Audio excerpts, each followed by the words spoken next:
Okay, so now we're going to go over some more advanced gallops and gallop variations. Whenever I think of advanced gallops, I think of Dino Cazares from Fear Factory and I think of Meshuggah. So I'd strongly advise you check those guys out.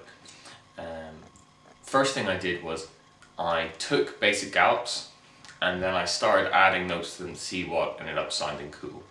So the first thing I did was I took the forward gallop and I added in eighth notes. And all of them sounded lame except one, which is where I did reverse gallop and then added an eighth note to the end. So reverse gallop is that kind of sound, and then I added another long note at the end of that. So it's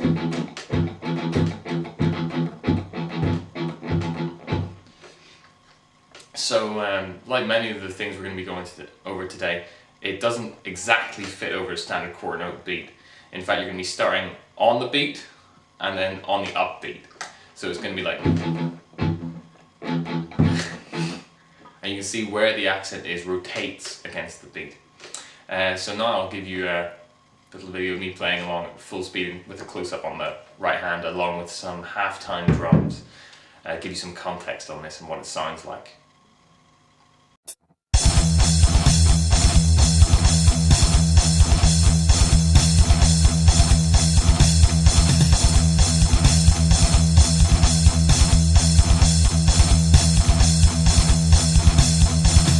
Okay, so that's a fairly standard pattern. I don't think anyone's going to have trouble with that at all. The next one's a little bit trickier. So that's a forward gallop with an eighth note. I thought, well, what if I have a forward gallop and an extra 16th note? And then you end up with something a lot trickier. So here's the full speed example.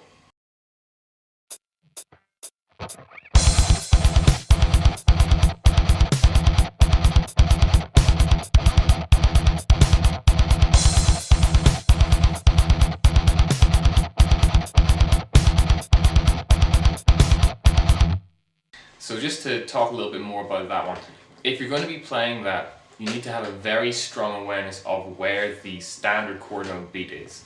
As we start to explore things that overlap the beat in strange ways or just go straight into polymetricity, it becomes more and more important that you know where the quarter note beat is. It's not like you can suddenly ignore standard timing just because you're playing something advanced. In fact, it's exactly the opposite. The stronger your basics are, the better. The other thing about that pattern is I've made it so that it loops every 4 bars. So when you hear that, I want you to be focusing on where the 1 is and then where the 1 is in 4 bars time. You develop an innate sense of where that is. That's just general musicianship. You should be able to feel in 4-bar chunks. That's actually also not that weird a groove. You get it here and there. I think I can think of a few tunes where it comes up, so I'll link them here. Okay, now I'm going to go into a cool concept I stole from Matthias Eklund and he stole from Jonas Hellborg. When I went to Freak Guitar Camp a couple of years ago, Matthias was getting really into these Indian concepts of expansion and reduction. So we practiced all our scales like 1, 1, 2, 1, 2, 3, 1, 2, 3, 4, 1, 2, 3, 4, 5, 1, 2, 3, 4, 5, 6. And then down the same way.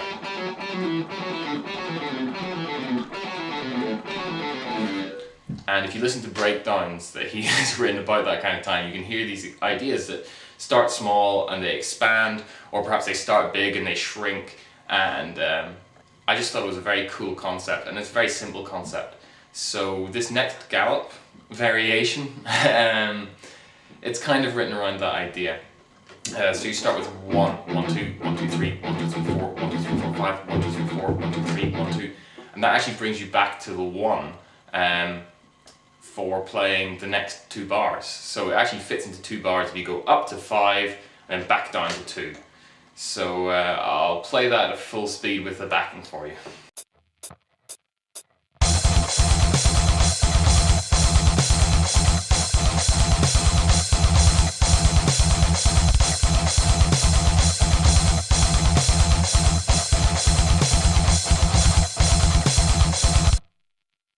Okay, the last variation now is built on a really common idea, and I think it's a really cool idea.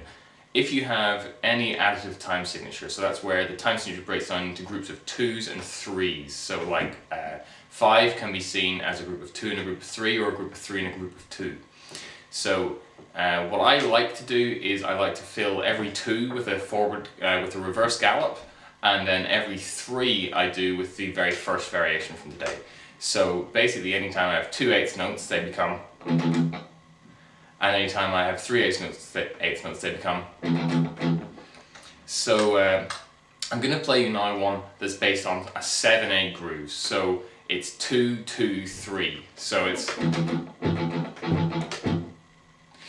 that's 1, 2, 3, 4, 5, 6, 7. 1, 2, 3, 4, 5, 6, 7. And I find that quite tricky to play against standard 4/4. It's really important that you can both count the 7 and then you can feel the 4 underneath it. If you play this against a 4/4 beat and you want it to line up in 4 bars, you end up playing the whole pattern in 7 4 times, and then you have 2 forward gallops, and that makes it loop up so you land on the 1 again. This is really just a proof of concept, because if you understand that you can always fit a reverse gallop or gallop in 1 beat or 2 eighth note chunks, and you can always fit a kind of extended gallop pattern with an extra eighth note in the 3 eighth note chunks, then you can take any additive time signature and play it over pretty much any groove, although we're going to be doing it against straight 4/4. So have a listen to this, and I hope you got something from the ideas in this lesson. There should be a full tab in the description, and I'll also upload a kind of guitar pro of them all together, and enjoy.